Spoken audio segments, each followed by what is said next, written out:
Do you believe that online dice are rigged? If so, keep watching because that's the topic of this video. Thank you for joining me. I hope you enjoy this video. Please like and subscribe, and you'll be notified every time I upload a new video. Let me know what you think in the comments below, what you'd like to see in future videos, and I'll work on it. If you love Backgammon, you can become a member of this channel, giving you exclusive access to the most popular videos. My book, Backgammon Strategies, is available. There's a link in the description to where you can get it. If you're interested in the lessons, please contact me via email. My email address is also in the description.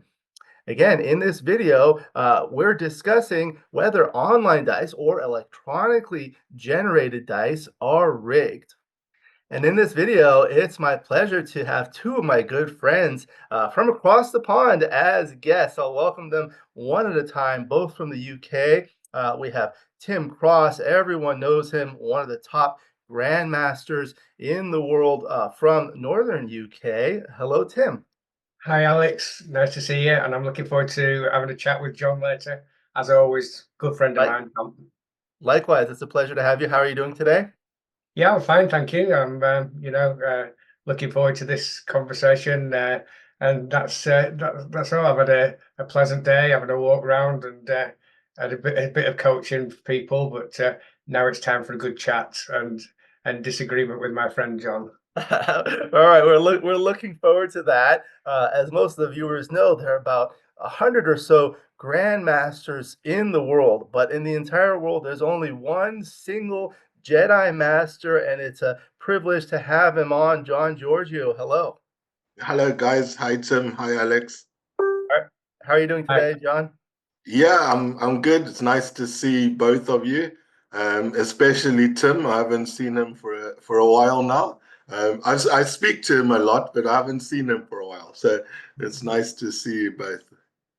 That's one of the things I really enjoy about starting this channel. It's given me the opportunity to meet and speak with people from all over the world, such as yourselves, as well as others that I would otherwise never had the opportunity. And it is a difference seeing someone's face rather than just speaking to them over the phone. Yeah, or texting a lot because we Right. text. Yeah. Right, right. So since I started this channel, I've been involved in the online community with the forums and social media, and it's been really a pleasure to be able to hear what other people say, interact with people. The both of you are very active. I appreciate that. Now, in this video, we're going to talk about dice and things like that. So I wanted to start with you, John, because oftentimes you say dice are rigged, online dice are rigged. So I wanted to start by giving you an opportunity to kind of explain that for the viewers, please. Okay, great. Thank you for that opportunity. So I understand that I'm here on this episode as almost the proponent of the dice is rigged side of the argument. And it's a side of the argument that I previously was a fully subscribed member. Unfortunately, I've moved away from saying online dice are rigged. My current variation, because it is a variation, I say they are not random. So to me, there's a distinct difference between the two. One almost involves it being planned to disadvantage one of the players or opponents. That's I don't think that that necessarily is what happens. Um, no one is set out against one player over another. I think the way the dice work in general, it they are not random because they are programmed to um, come out according to expected probability.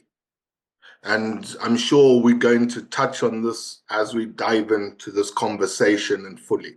But that's my stance. I'm happy to take the side of the online dice are rigged as that side of the argument, and I'll do my best to argue that point. But I just wanted to differentiate where I differ. I don't think online dice are rigged. I think they are not random. Okay, thank you for that clarification. The purpose of this is not to argue one side versus the other, but more to express your opinion and explain why. So we're happy to do that. So you said there was a shift from rigged to non-random. What was it that made you shift to that sort of view?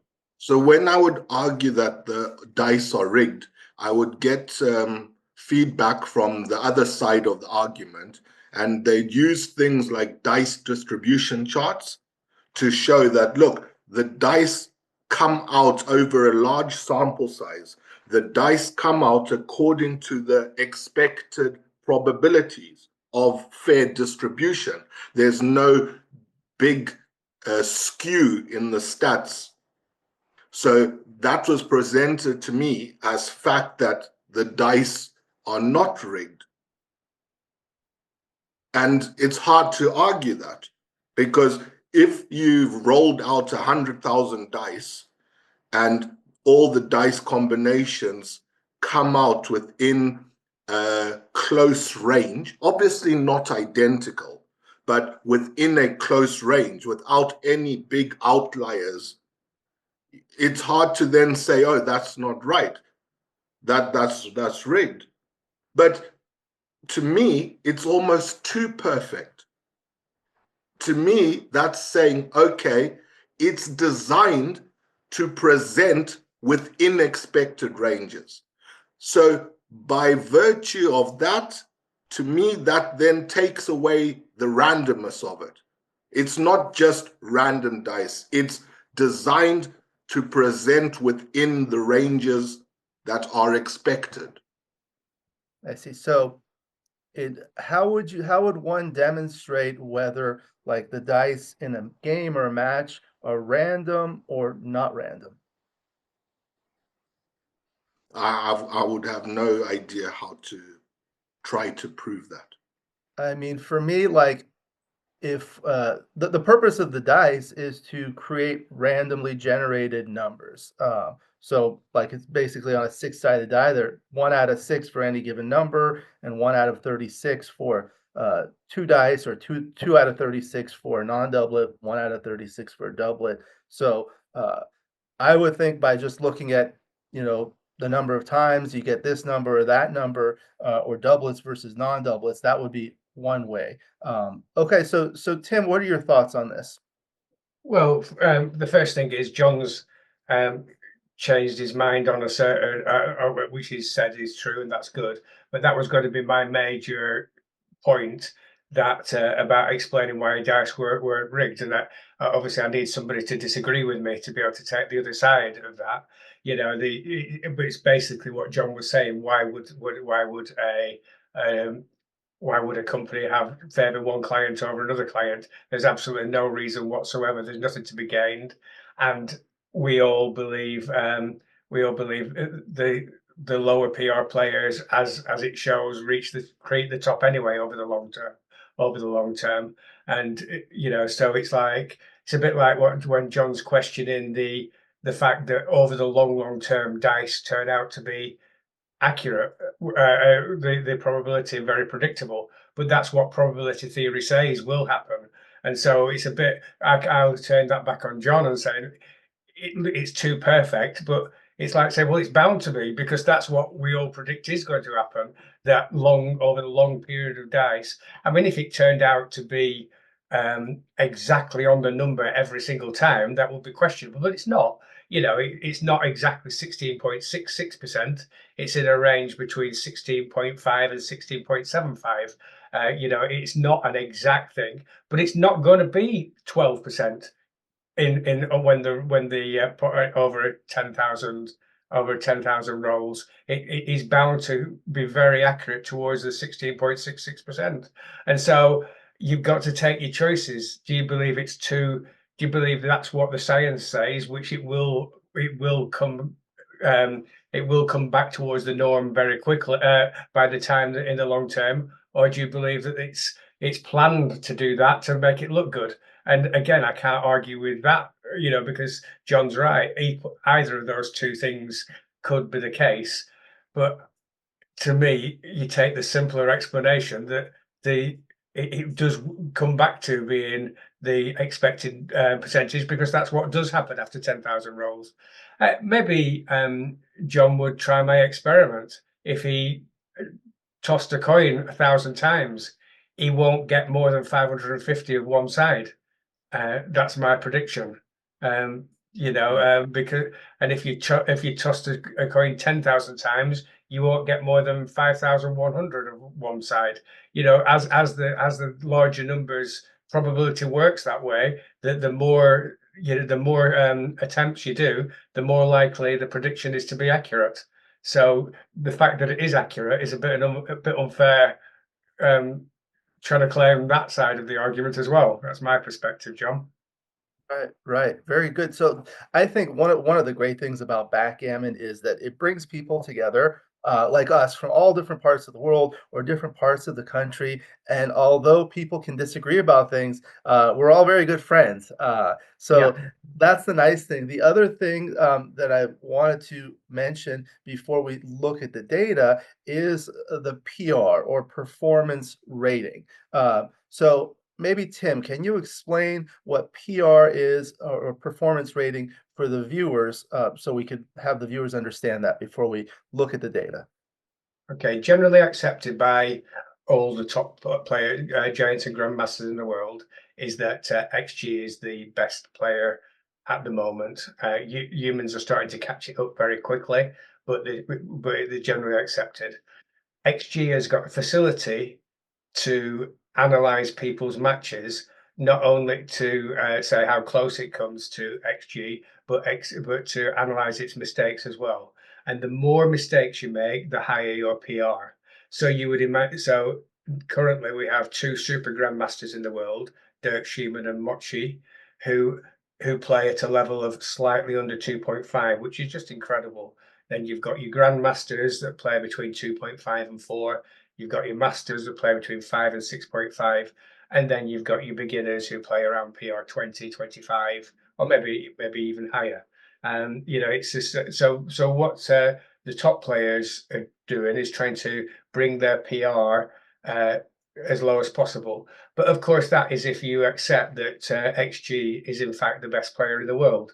So there are definitely people who don't agree with that, and they've what can we, one famous person is always saying they're prepared to play XG for money, but wants 8-1 odds. So I mean, even I would play XG on 8-1 odds, but XG is just, I believe, I know it's better than I am, and I believe it's better than anybody is, and it's not perfect. There's different people have. If XG was being rated by God, once upon a time, a lot of the top players thought it would play at about PR 0.5, but now the general consensus is that it's playing between PR 1 and 1.5, maybe even some people say slightly higher. But it does, I have to say that if it is playing as high at 1.5 or higher, it does make it a bit farcical, XG judging PR 2.5 players. Of course, it can judge PR 6 and above easily and accurately if it does play at 1.5, but it does make it a bit of a farce trying to split a 2.5 player from a 2.65 player, you know. But we don't know exactly where it is. I'm a great proponent of I'd like XG upgrading. It's been an absolutely wonderful tool since 2010, but for a backgap, for a computer program, it's very dated now, and I'd love to see it. Even it would be wonderful if Deep Blue or what the latest or Stockfish would get into backgammon instead of chess, and just reach an even higher level, really close to what God would play at. Very good, thank you. So to clarify for the viewers, XG stands for Extreme Gammon. It's the most powerful backgammon software, and you can look at the things, like it depends on the speed of your computer, but on my computer, it evaluates approximately 18 million positions per second, which is, much more than any human. I mean, it takes me 30 seconds to evaluate a single position. So it is very fast. And people with the better PR in general in the long term do better in terms of wins and losses. So what are your thoughts about PR, John? before we look at the data? So there's no other standard way of measuring the performance level of players.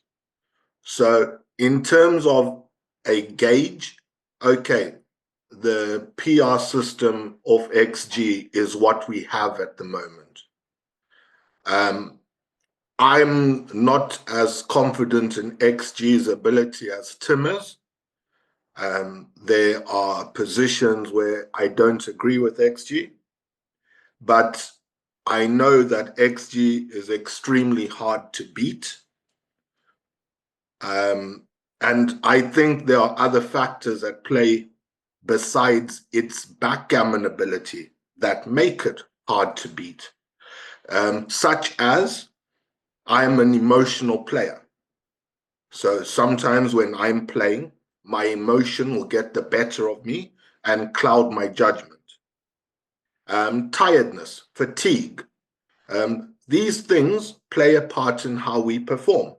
So if I was playing, in like a challenge series against XG, I know it would be very hard to consistently perform at my best to make it like a fair fight, because XG would always be performing at its best. So that's my feeling on that. But as a gauge of performance, I accept that it's a good standard measure, and what we have available at the moment. So that's good. May I ask John a question, Alex? Please do. Yeah, and John, it's a bit of a tough one to ask you just as you off the top of your head. But if you were to say that God was the perfect backgammon player, and played at PR note, what would you guess that XG played at compared with that godlike, or an XG's PR standard? That's a great question, Tim. From my understanding of PR, which is not as good as yours, maybe up to about a 2. All right, so we're not that far away then. Yeah. So, I can play XG not XG, I can play single point games and I can get really low PRs. And that tells me that in those games, the choices that I've chosen are very closely aligned to what XG would have chosen. Where my PR starts rising is once we've got the Cuban play. Yeah. Then the longer the match, almost maybe my mistakes add up and then I get higher PRs. So it's like, why can I agree with XG over a sprint distance, but then over a marathon distance, we start diverging further and further off? Right. I don't know the answer to that. I understand what you're saying. I think most people, their QPR is higher than their checker play PR, because that's certainly more difficult. Also, so you mentioned the emotions. We're going to be looking through some data I prepared, and what I did was I did an experiment to have XG play against XG, but you can set the settings such that it plays at different levels. It can play at a stronger PR or a weaker PR. So that was the experiment that I did. And given that they're both XG, there's no emotional issue.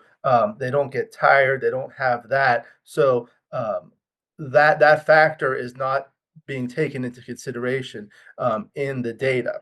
Now, in terms of the other thing you mentioned, John, you think like the PR by XG is not the best way of measuring performance. What would you suggest as a better or an alternative way of measuring performance?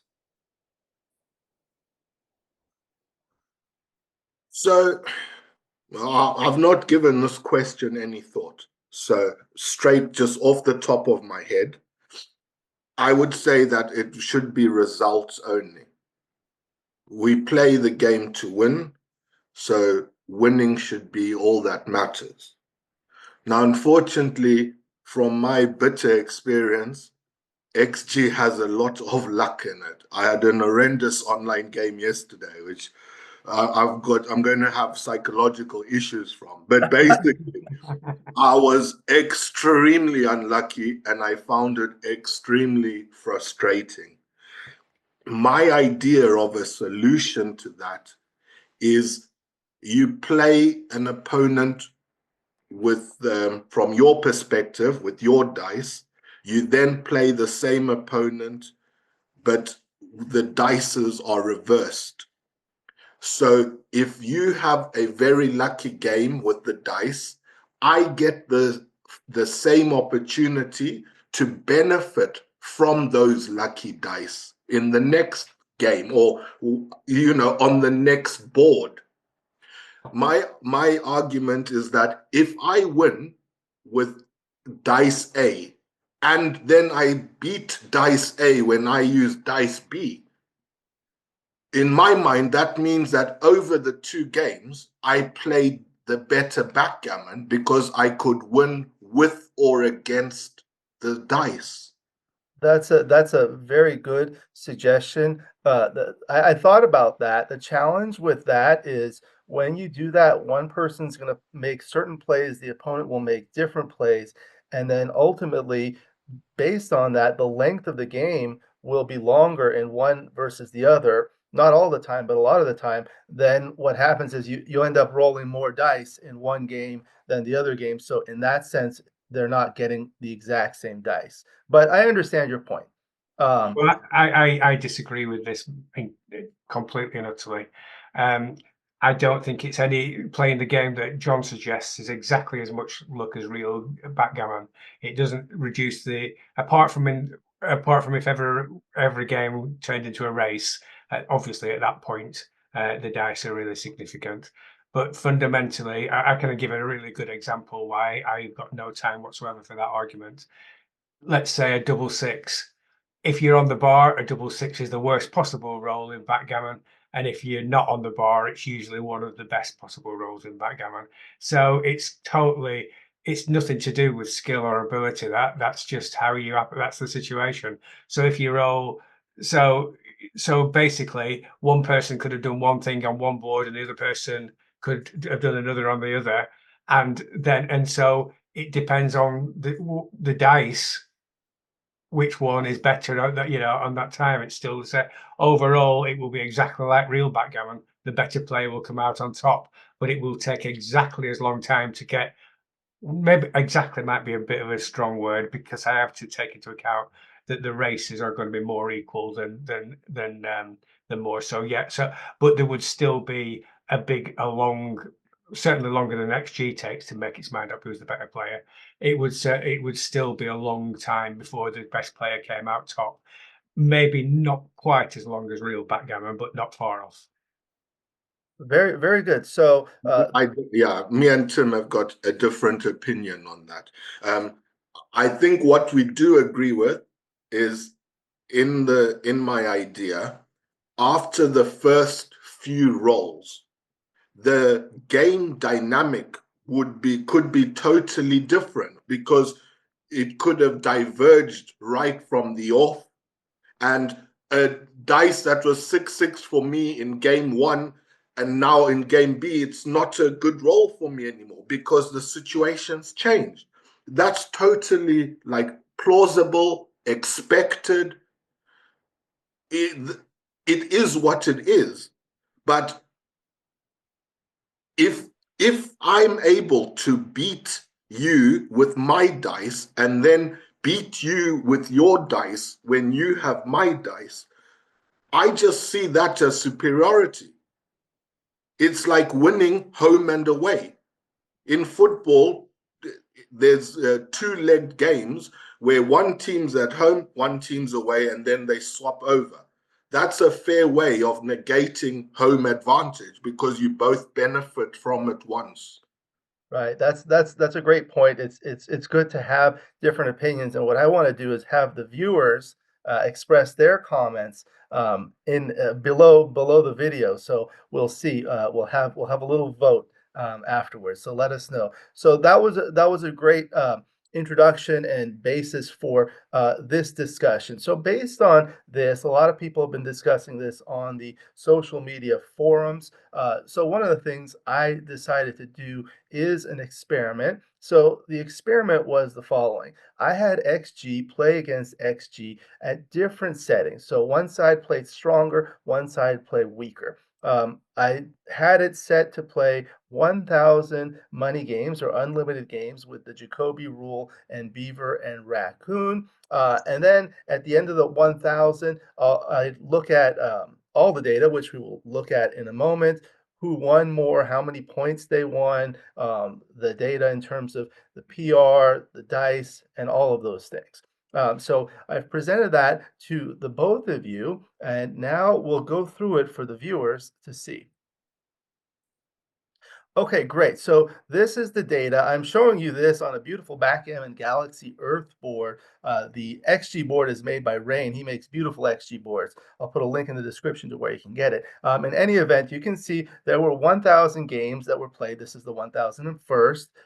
Expert was playing at the bottom, Advanced at the top with Jacoby and Beaver. It turns out here that at the end of the session, Expert was up by 519 points. So Expert won 1,561 points and Advanced won 1042. Now the details are in the lower left, which I will enlarge here. So this is the summary that you can see. Also, I will put a link to the match file in the description. So if anyone is interested, they can actually go through the details themselves. But here it says expert is on the left, advanced is on the right.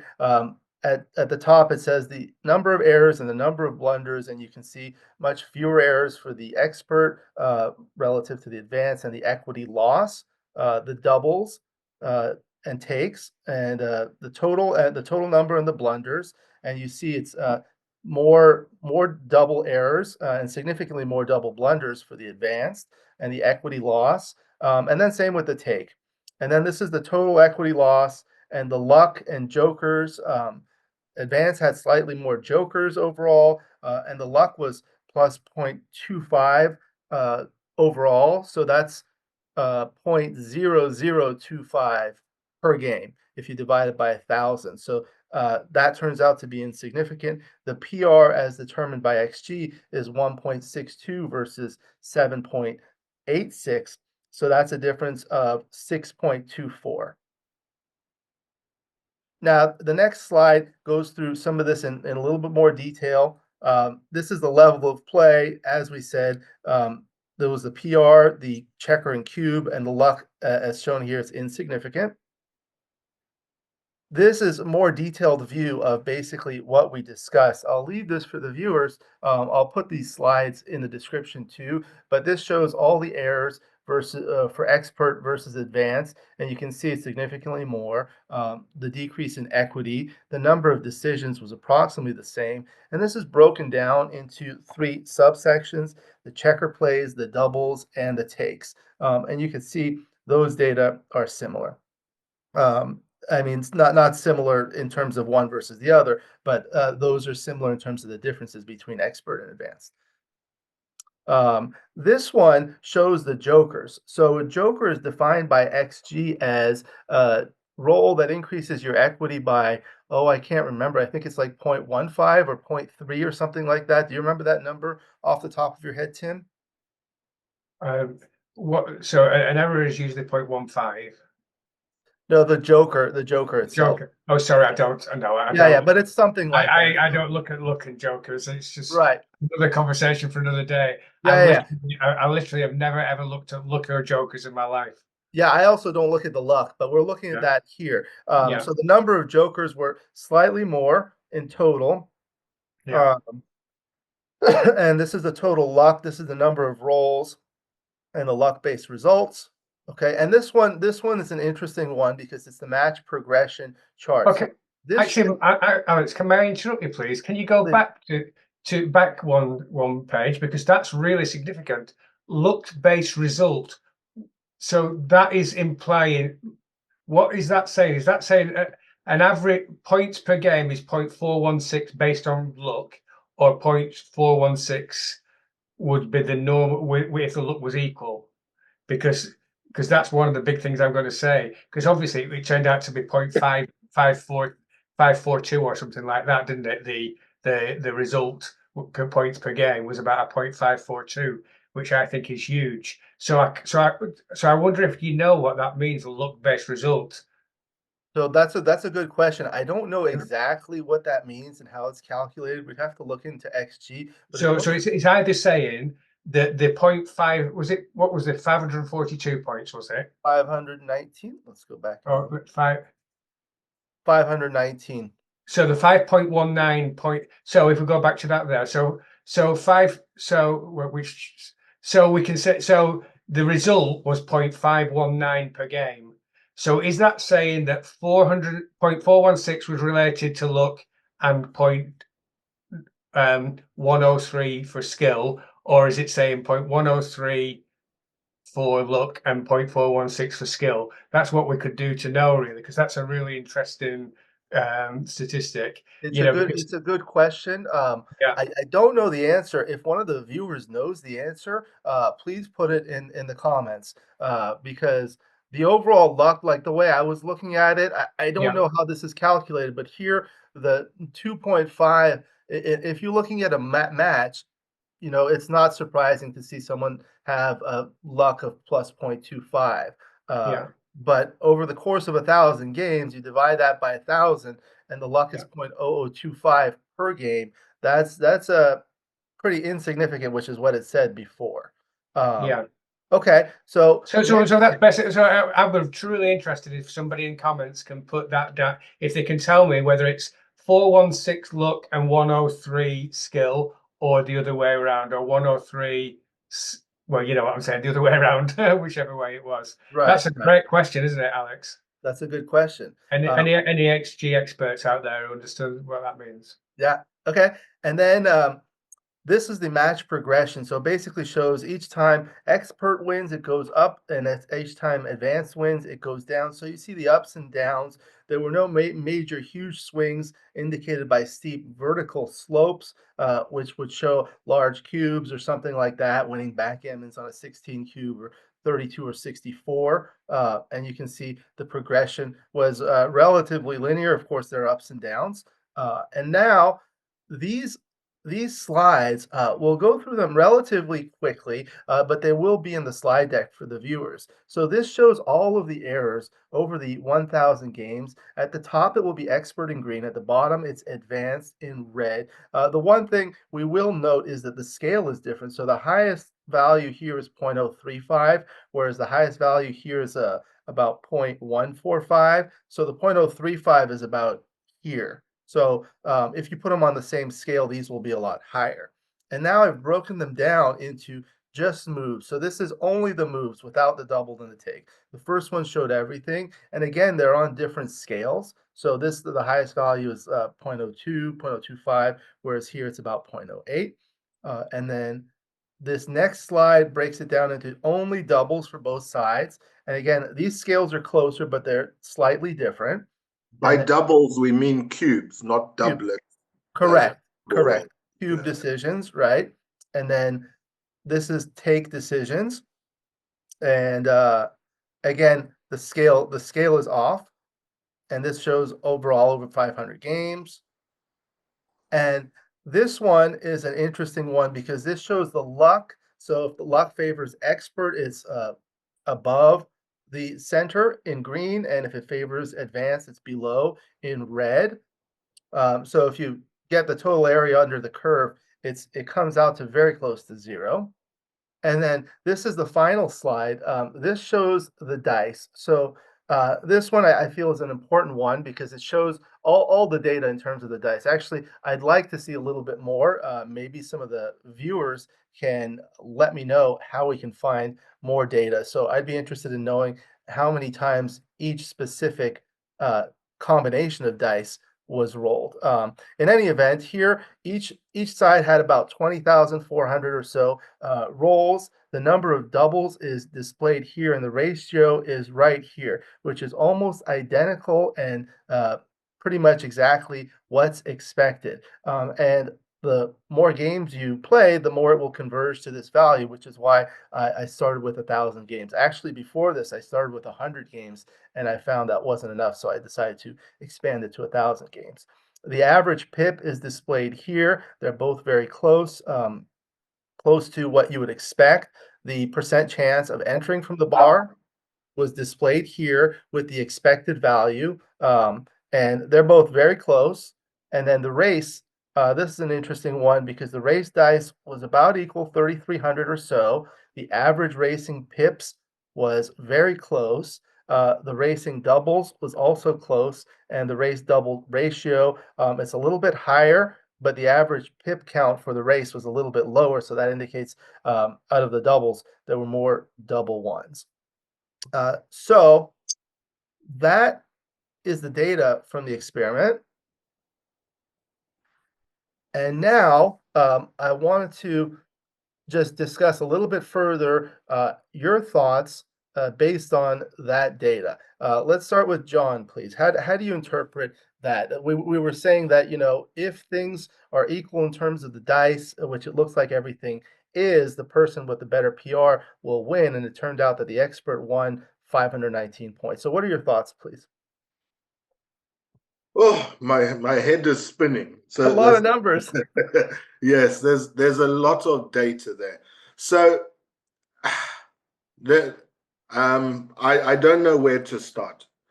Would you like me to have a go, John, and then have a think later? Okay. Yeah. Okay. So my perspective is that I'm stunned by the actual size of the gap, Alex. I certainly, if I was playing a PR, paying somebody a different level to me of 6 PR, I really would not expect to win half a point per game.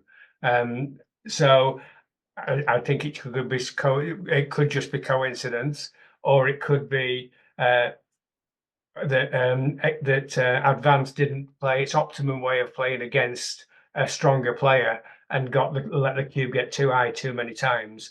But I'm not sure. But it's a fascinating exercise, and it did show the better side won according to XG. I don't think it actually proves that the dice are random because because on that because it's like you know, the side that was expected to win, and it won slightly more than expected. So, but I do think it shows that according to XG, and when XG does the rollouts, playing the way XG would play is certainly is the best way to go. But I actually, of course, you're aware that I believe that that's the truth for ordinary backgammon as well. But I don't think it proves that. I just think it proves that on that exercise, playing like XG with XG's dice is the best way. I happen to believe, because I believe that the dice are random, that equates to the real world. But I don't think your exercise proved that, Alex, I've got to say. So But it that's was an a very, interesting point. very, very worthwhile exercise, though. It's an interesting point because one of the main arguments from John before we went through the data was that the dice are not random. So the last slide basically showed the number of dice, the average pip count, the percentage of doubles, and those are all basically almost identical to what one expect based on probabilities. The next thing that I do not have the data because I don't know how to look at it in XG, but it's something that would be interested if one of the viewers knows how to do it, is how many times each player got double one, two, one, three, one, or each of the 36 possible ones. The other thing that it shows is, well, sometimes a given number is better for one player versus another, and that will be demonstrated in the luck, in the number of jokers and things like that. And it turned out that they were relatively equal. So that's a good point. Let's see what the viewers say. So, what is your response to that, John? Okay, yeah, thanks, Tim, for giving me a bit more time to think about it. The player that played at the advanced setting, let's call it 8 PR, because it was close to 8 PR. How did that player achieve that performance level of play? Was it a combination or a sustained choice of moves that was never perfect but never terrible. Maybe every move that player made was around the 0.3 range, and cumulatively that results in playing at 8 PR.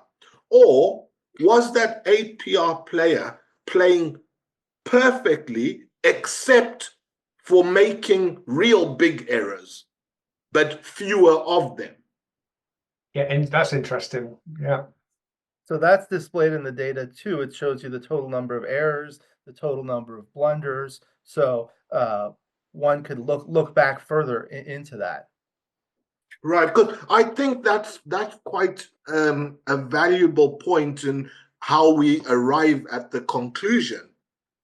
Because if the advanced player, the 8 PR player, if they were consistently making suboptimal moves over 1,000 games, I'm not surprised they lost.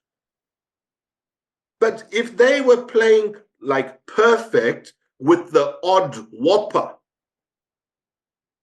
maybe it wouldn't have been as far apart in the results, because most of the time they were playing really strong, just making the odd mistake. And not every mistake you make in backgammon means you'll lose that game. You could give a wrong cube, that's a whopper in punishment, but you turn it round. You could accept a cube, the same thing. You accept a cube that should be a pass and you turn it round. Those things happen all the time. So I without really understanding how the 8 PR player played, I know you said the match file is there, and I'm prepared to go through it to some extent to see. But yeah, I would like to know that question, the answer to that question. Was it a small mistakes all through, or was it like perfect with whoppers? So that's a good question. I know we went through the data relatively quickly in the interest of time, but it is available for the viewers and for yourself. And on some of those graphs, you can see exactly what you mentioned in terms of the green versus the red bars throughout the course of the entire 1,000 game session. So basically, the purpose of this exercise for me was to see, if you have two different levels or two different players play each other for many games, and I chose a large sample size of 1,000, one of them will end up winning more than the other, and that's what happened. So the question is, why did that one player win more? Was it because they got better dice, or was it because the decisions they made, which would be indicated in their ultimate PR? So when you look at the statistics, the dice were almost identical down the line, side by side, but the errors were different for advanced versus expert, and that led to a disparity in the PR. And that's the only thing, that's the only datum that can explain the differences between the amounts of points that each player won. I've got experience with this question. Okay. Because it's a common thing that's presented to me that better players get better results. This is a common argument leveled against me with some of my opinions regarding the relevance of PR, the importance of PR. Is that not what someone would expect? A better player would do better? To some extent, yes, but I think we're not being fair when we ask the question. If 100 players who enter a tournament, if 95 of them are disciples of XG, should we be surprised when one of those 95 is the victor? That wouldn't be surprising to me, because the odds are one of them will go far. There's more of them. And the ones who play better in that discipline should have that advantage over their compatriots who don't play as well as they do. If playing like XG is a martial arts discipline, and being the best is like having a black belt, you'd expect the black belt to beat one of the other colors. They are just better at it. What changes things is when you get someone from a different discipline, someone maybe from jiu-jitsu or some other form of martial art that now is competing. Then it's not a like for like, it's a battle of styles. So that's why I said I've got experience with that question, because Tim's even said it to me many times. I think he's got copy and paste of it. He's like, your results should be better, but your performance, your PR puts your results where they are. I don't know. He can say it better for himself, but that's my point. That we're not comparing oranges with oranges. I see. Well, that was a fascinating discussion. In the interest of time, we'll move on, and hopefully we can have more of these discussions in future videos. But before we conclude, maybe one final question for each player is basically, what do you make of this? The idea was to determine, are the dice random? Are they rigged? Does the player who wins win more based on their PR or based on their dice? So what are your thoughts of this experiment? We'll start with Tim at the top, please. I think it's been a good thing to do to roll out the positions. I do, roll out 1,000 rollouts between 2 levels of backgammon.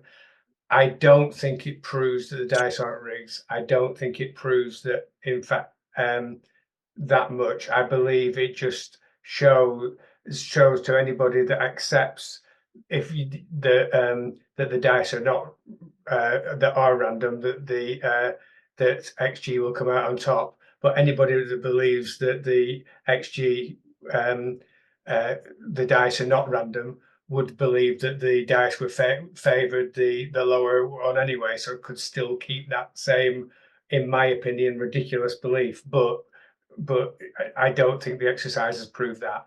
It has been useful and useful information, and it would be useful if somebody else would do the same one and see how much the variation is. I certainly think that 519 is the top end of the variation, in my opinion, but I could be wrong. I would have predicted as low as 200, the difference between that size. I mean, I know John accepts that I'm a better PR player than he is, even though he's got his own way of playing backgammon and therefore doesn't completely accept PR as the only judge, but he accepts that I'm the better PR player than him by approximately the difference of the two machines. But I certainly would not expect to take 500 points off John in 1,000 games, not even close. Right, But that's interesting. Another, yeah, I've had comments of people say, okay, so that difference in PR may not lead to the same results if you adjust. So like the difference was about 6. So you compare someone with 1 versus 7, it may not end up being the same result as if you compare someone oh with right. 7 versus 13, for example. But thank you. Thank you for your comments. And John, what are your thoughts about this experiment overall before we conclude? I'd rather play a 7 PR player than a 1 PR player, definitely, because the lower PR player, they know their way around a board very well. So the higher the PR, the opponent, the happier I'll be. But look, I wasn't surprised by the dice results and distributions, because I I I'm used to it coming out in those ranges over a large sample size. I would actually, you might have inspired me to try a challenge where I am the 8 PR player against even XG at 0. And I'd like to see if that would still come out to those sorts of figures of 500 points different. But that's something to talk about another time. I respect players like Tim who are dedicated to PR. That's what they believe. It's not easy to follow. You really, they are good players. I just don't always agree. I agree on most things, but not all things. Very good, very good. Thank you very much, and I think that would be an interesting thing for you to do as an experiment, and you could even do it with manual dice rather than the electronically generated dice. Well, this was valuable discussion. I really appreciate it. I hope to hear what the viewers say. Are you on Team Tim? Are you in Team John? Or what else do you have to say? Before we conclude, I want to give each of you an opportunity to provide any final comments before we conclude. Let's start with you, Tim, please. The main thing I thought, I've really enjoyed it. I knew I'd enjoy both your company, but I think people who've seen John's persona on Facebook, if they watch this video, will see the real John rather than his Facebook argument, crazy guy persona. But you might disagree. He'll probably now be upset that he's let his Facebook persona down. I don't know. So, but I enjoyed it both. Thanks, John, for your politeness, and thanks, Alex, for organising this. It was great. Thank you, Tim. I've had the pleasure of meeting the two of you virtually and interacting with both of you, and I know John has a reputation to have strong opinions, but what I've learned is that he does a lot for backgammon. He loves the game. He works very hard, and I wish I had more friends like John. John, any final That's it. comments before we conclude? You guys are making me blush, man. I hope you're around to do my eulogy. I'll go out like a great person. No, it's all good. It's an interest. It was a prickly conversation to have. Initially, I did think I was being set up to fail, so to speak, because I had like the losing end of the stick. But I still came on without too much preconceptions. I just took it as a blank canvas, and I've expressed my true views and feelings. So that's where we are. Thank you. Thank you very much, both of you. Hopefully, we'll be able to do more of these experiments and have more people discuss it either on these videos or on the social media forums. Thank you again to my two good friends, Tim Cross and John Georgiou from the UK. We'll go ahead and conclude the video. Thank you to the viewers for watching. I hope you enjoyed this video. Please like and subscribe, and you'll be notified every time I upload a new video. Let me know what you think in the comments below, what you'd like to see in future videos, and I'll work on it. Let me know, what are your thoughts about this experiment in the comments below. If you love backgammon, you can become a member of this channel, giving you exclusive access to the most popular videos. Again, my book, Backgammon Backgame Strategies, is available. There's a link in the description to where you can get it. And if you're interested in lessons, please contact me via email. My email address is also in the description. I look forward to seeing you in future videos. And until then, keep rolling your dice.